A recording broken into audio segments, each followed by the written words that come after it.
Oh, it works! It works! That's working so well. Holy shit, it worked! Well, there you go, folks. That was grouse. There's no oil in the tube.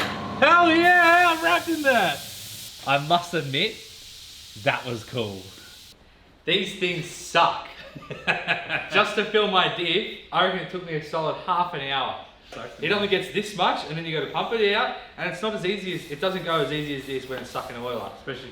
So Michael's come up with a nice way to make it a lot simpler. So yeah, in one of our recent videos, we came up with a better way to get oil into a diff or a gearbox. Not really an engine because you can pour it from the top, but we're going to show you how to make it. It's really, really easy. Firstly, what you're going to need is an air compressor. Jesus. I need to turn the regulator down. Get yourself an air compressor and an air gun. And if you can, get yourself a nozzle that you can actually unscrew the end. Then you're going to need to get yourself a bit of just like tubing, can be clear, whatever. Clear is good because you can see it coming. An old cap or the cap off the actual oil container itself.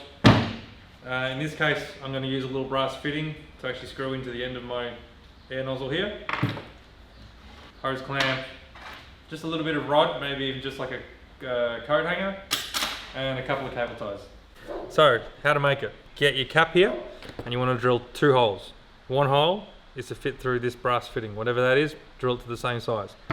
The second hole is to push through whatever tubing you want to use. Now this tubing is, I think it's like 10 mil diameter, so I made this hole like something like 8 mil or something like that, just to try and actually get a bit, make sure it seals up, because you don't want any air escaping through this. Then you get, I got a little O-ring, you probably don't need it. It only just squished out of the way anyway when I did it, but I'm going to put it in anyway. Sit that into the cap, like so, and push it right up. So it sticks through like that. Then I get my nozzle, and we do her up. I don't know if you have to do this all the way tight, but I'm going to do it anyway. And make sure that your hole for your hose is like out of the way. So that's done. Now you get your hose. Just poke it through, like so, and pull it down. Now, the length that you want to have on that needs to be about the length of the bottle that you're going to be using, because you want this to go all the way to the bottom. I worked out how long it needs to be, so roughly that long, I reckon, to here. Get you a little marky mark. And I got this little doohickey here. What are they called? Hose clamp. And I'll just do this up here.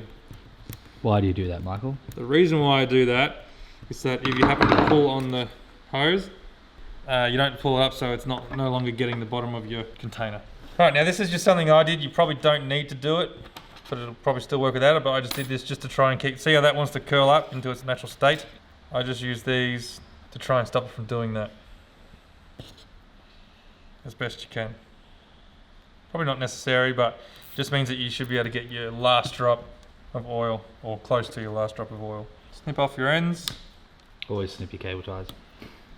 So that they can cut your arm open when you're reaching into an engine bay. Exactly right. And that's pretty much it.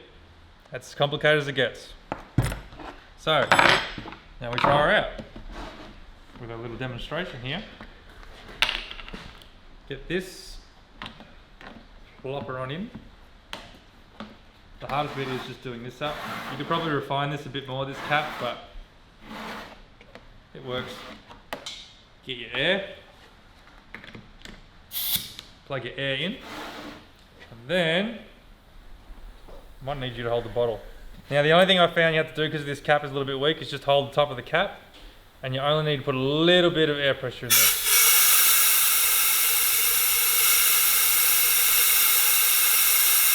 And would you look at that?